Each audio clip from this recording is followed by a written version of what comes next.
తిరుమల తిరుపతి దేవస్థానం యొక్క సౌలభ్యంతో రాష్ట్ర దేవాదాయ శాఖ ద్వారా భజన మందిరాలను నిర్మించాలని, ఈ భజన మందిరాలు కూడా శ్రీవాణి ఆలయాల కింద ప్రతి ప్రాంతంలో, ప్రతి కాలనీల్లో, ప్రతి వాడలో ఎక్కడైతే మాకు ఆలయం లేదు, ఆలయం కావాలని అడుగుతారో ఆ యొక్క ఆలయాలు నిర్మాణానికి మొదటగా 5,000 ఆలయాలను నిర్మాణం చేయాలని చెప్పి ముఖ్యమంత్రి గారు తీసుకున్న నిర్ణయాన్ని ఇవాళ అమలుపరుస్తూ ఈ శ్రీవాణి భజన మందిరాల్ని 3 కేటగిరీల కింద చేయడం జరిగింది. ఈ 3 కేటగిరీల్లో 10 సెంట్ల భూమి కలిగినటువంటి ప్రాంతంలో 20 లక్షల రూపాయలతో భజన మందిరం నిర్మాణానికి, 10 సెంట్ల నుంచి 15 సెంట్ల వరకు ఉన్నటువంటి భూమి కలిగి ఉంటే ఆ ప్రాంతంలో 30 లక్షల రూపాయలతో భజన మందిరం, 15 సెంట్లకు పైన 20కి పైన ఉన్నటువంటి ఈ యొక్క స్థలాలకి 40 లక్షల రూపాయల లెక్కన ఈ యొక్క స్థలాల్ని చూపించగలిగితే అక్కడ ఆ ప్రాంతంలో ఈ భజన మందిరాల ఏర్పాటుకి నిధులు కేటాయిస్తున్నాం. ఇప్పటికే ఈ యొక్క శ్రీవాణి భజన మందిరాల కార్యక్రమంలో ఈ 5,000 భజన మందిరాల నిర్మాణం చేయడానికి 750 కోట్ల రూపాయలని ఇప్పటికే కేటాయించాము ఈ సంవత్సరం. ఇప్పటికీ మా పరిధిలోకి వచ్చినటువంటి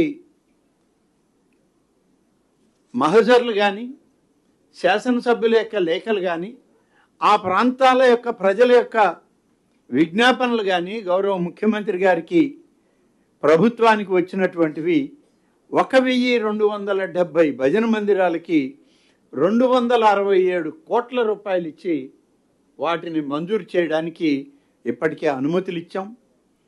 దీనికి ఎండోమెంట్ డిపార్ట్మెంట్లో మంత్రిగా దేవాదాయ శాఖ మంత్రి చైర్మన్గా ఉన్నటువంటి ధార్మిక పరిషత్ ద్వారానే ఈ ఆలయాలను మంజూరు చేస్తాం.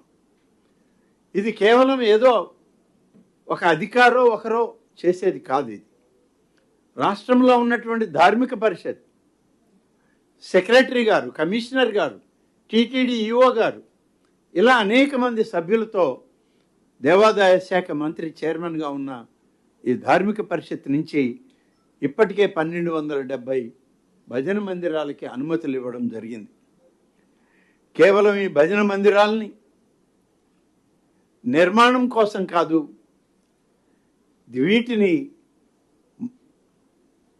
సామాన్యుల యొక్క భక్తి కొరకు, సంస్కృతికి, ఆధ్యాత్మిక విలువల్ని గ్రామీణ ప్రాంతాల్లో కూడా పెంపొందించడానికి వారికి వారి ప్రాంతాల్లో అనేక కాలనీలు, ఎస్సీ, ఎస్టీ, బీసీ అనేక కాలనీలు, ఏజెన్సీ ఏరియాలు ఎక్కడైతే ఆధ్యాత్మికత అవసరమవుతుంది అని ఆ ప్రాంత ప్రజలు కావాలని కోరుకుంటున్నారో ఆ ప్రాంతాల్లో అన్నింటిలో ఈ ఆలయాల నిర్మాణం చేయడానికి ఇప్పటికే మొదలుపెట్టి వీటిని మంజూరు చేసి పనులు కూడా మొదలుపెట్టాం.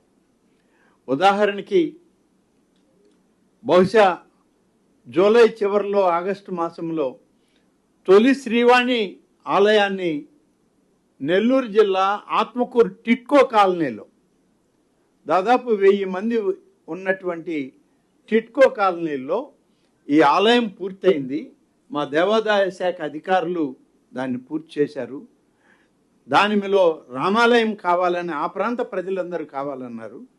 అందుకే సీతారామాంజనేయుల యొక్క విగ్రహాలతో, లక్ష్మణ స్వామితో కూడుకున్నటువంటి విగ్రహాలతో ప్రతిష్ఠ చేయించి ఆ ఆలయాన్ని నమూనాగా రాష్ట్రమంతా కూడా ఏర్పాటు చేయడానికి, అందులో ఏ రకమైనటువంటి విగ్రహాలని ప్రతిష్ఠించాలనే దాంట్లో, ఏ దైవం కావాలనే దాంట్లో అది ఆ ప్రాంత ప్రజలకే వదిలిపెట్టడం జరిగింది.